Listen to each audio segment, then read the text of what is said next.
Great things to remember, Lisa, thanks. While lobbyists and Congress members haggle over how to spend taxpayer dollars in Washington, D.C., victim service advocates are anxiously awaiting news on a different pot of money.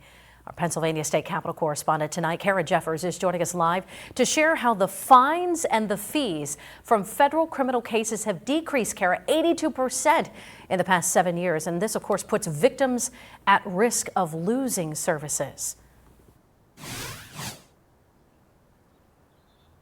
Good evening, Eva. Government agencies, the courts, they're the ones that, enforce the laws. They make sure that criminals are punished. Crime victims, the wife who lost her husband to murder, the child who's sexually abused by a family member, those are left to the care of nonprofits. And over 200 organizations in Pennsylvania are at risk of having 25 to 50% of their budget cut in the next year. In 2018, the federal government sent out $4.4 billion in Victim of Crime Act funds. Pennsylvania was comfortably distributing around $50 million to victim service groups all across the state. We are their core infrastructure and how they exist. Then the funds started to shrink. The first Trump administration prosecuted less white-collar crimes. There was a pandemic. In 2024, Pennsylvania got $29 million, half of what they need to cover expenses.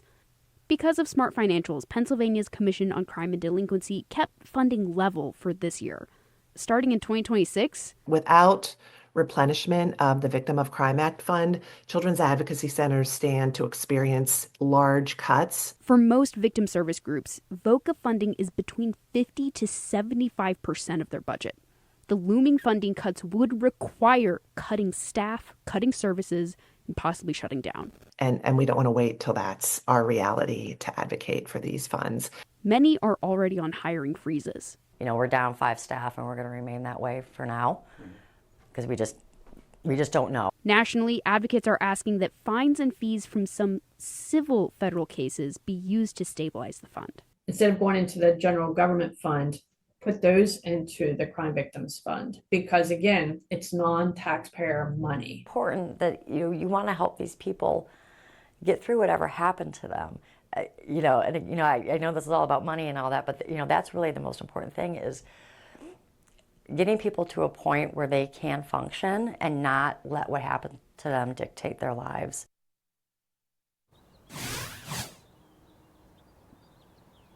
Around 6 members of Congress from Pennsylvania have signed on a petition that would have the legislation for those fund redirects. In Harrisburg, I'm Kara Jeffers, Erie News Now.